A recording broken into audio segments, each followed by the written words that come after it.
Hey everyone, in the video I'm going to give you the secret sauce, literally the recipe, the sauce, everything handed to you on a silver platter, how to make money when you're looking to trade options. So let's first start, how do you make money trading options? Every stock has a market maker expected move. Therefore, when you buy an option on a stock, let's say on Apple, the market makers have their implied move. Basically, that's how much they think the stock can move for that expiration. In order to make money by buying options, you need to exceed that market maker move. So for example, let's say stock XYZ is $100. The market maker move, aka the at-the-money straddle, the at-the-money calls, at-the-money puts, is let's say $2. That's 2%. For let's say next Friday expiration. Those call options are going to be priced. Let's say the 100 strike calls are going to be priced right around $2. Therefore, if you want to make money on those options, the stock has to exceed a $2 move. Now, in order to do well with options, when you buy those calls, you need a fast, aggressive move in the right direction. So not like this, you need like that. How do you get a move like that? Let's go to step 2. And for step 1, the market maker expected move, there's a couple ways to find that. You can look at the at-the-money straddle, aka the calls and puts, or you can use my 4 p.m. market maker move indicator.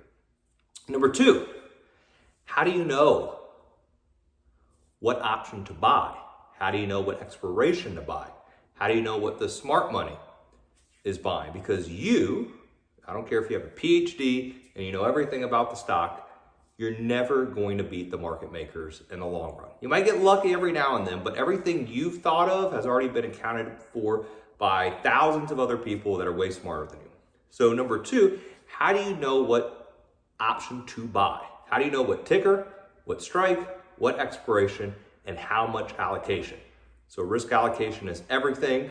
You could put $1,000 to make $10,000 into a trade, that's 10x, or you could put $100,000 in to make $1 million, or you could put $1,000 in to make $1,100.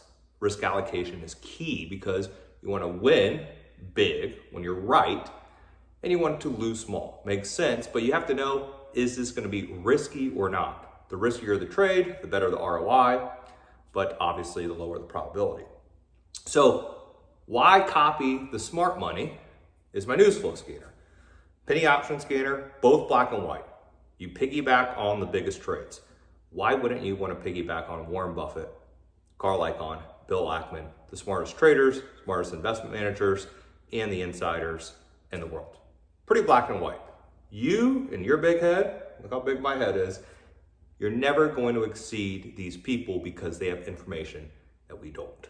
So why not copy them? That's why I created news flow scanner and the penny option scanner. Black and white, nothing else about that. Everyone should be trading with it every single day. So I'm gonna give you the ticker, expiration, strike price, and the dollar amount, especially those $1 million orders.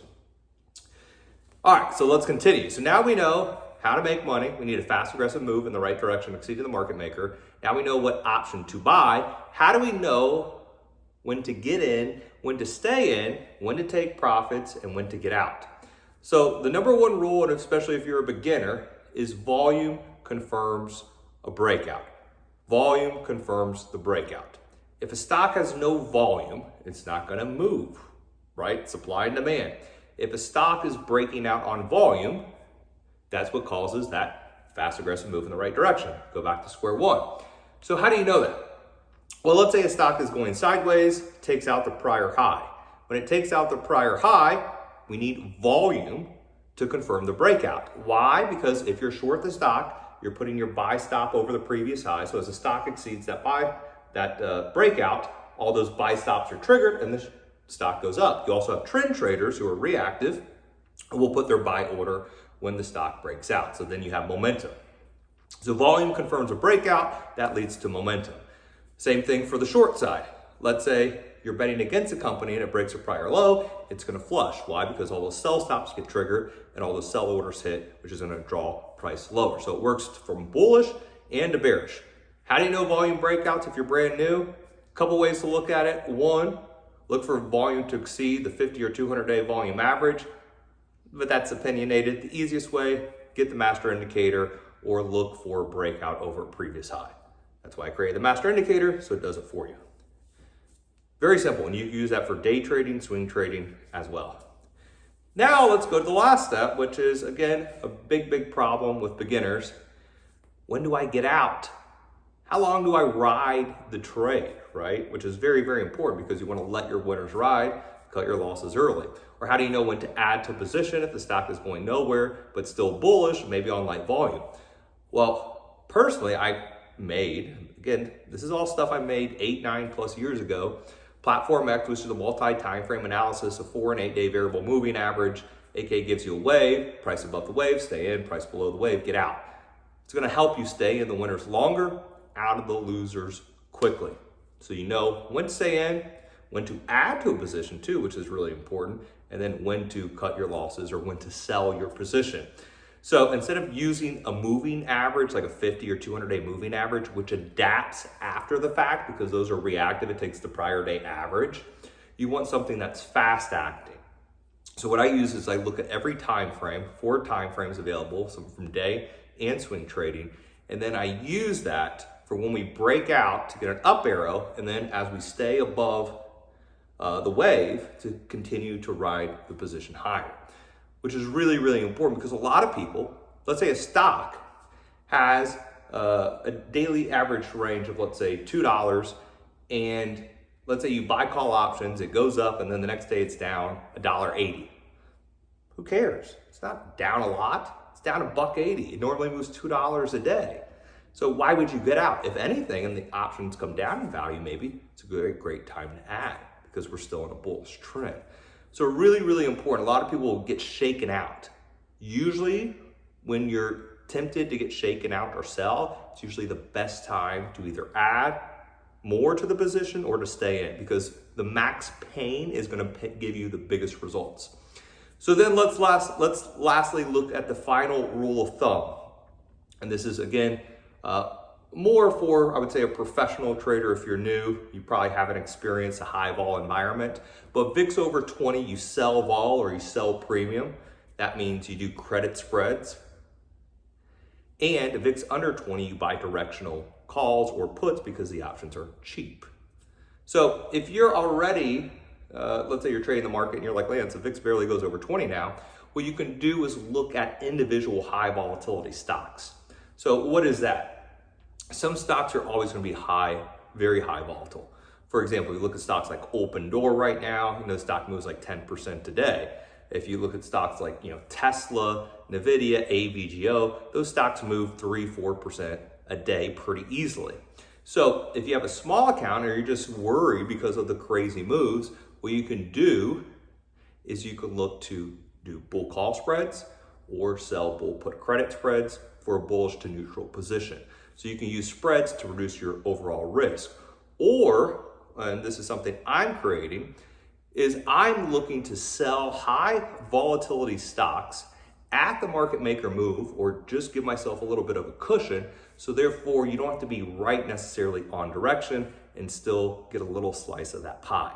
That's something I'm working on that I'll share more about over these next few weeks. But really important because a lot of y'all like to gravitate towards the crazy stocks, which I get because they move a lot, but you're gonna pay a lot for those options. And when the stock doesn't move 10% the next day, you're probably gonna get shaken out and cut the loss. Or if the stock moves 2% and your options are down, you're thinking, what did I do wrong? So really wanna help everyone out there from beginners, intermediate to experts out there. And really, there's no easy to do one simple solution thing in the stock market. If you look at those 5 or 6 basic steps, the secret sauce, and apply that because the market's always changing to the current market environment, you'll be good. You'll be a chameleon and you can adapt to every situation. Again, keep it simple. Look for volume to confirm the trend, a high volume breakout. Look for that multi-time frame analysis. Look for my news flow scanner, my penny option scanner. Maybe there'll be a link where you can purchase to pick the option. And remember, you need a fast, aggressive move in the right direction, exceeding the market maker move. and look at those high volatility stocks, because those usually are going to give you the best risk versus reward, and know, okay, should I do a bull put credit spread? Should I do a call spread? Should I buy an outright call? Can this stock exceed the market maker move? If so, how much? What's my risk versus reward? How much can I make? Because when you're trading options, it is all about risk management, risk versus reward. You want to risk the littlest amount of money possible to make the most amount of possible, and you don't have to be right every time. Very, very important. You don't have to be right every single time. You could be wrong 80% of the time, 90% of the time, but the one time you get it right, you 10x your money, you hit a home run, boom, your year, your month, your week is made. That's why we trade options. And follow the secret sauce. We'll explain more over the next few weeks, but again, don't try to go crazy. Keep it simple, follow the secret sauce, and we'll dive more into details. Like, subscribe, leave a comment if you're interested in learning more.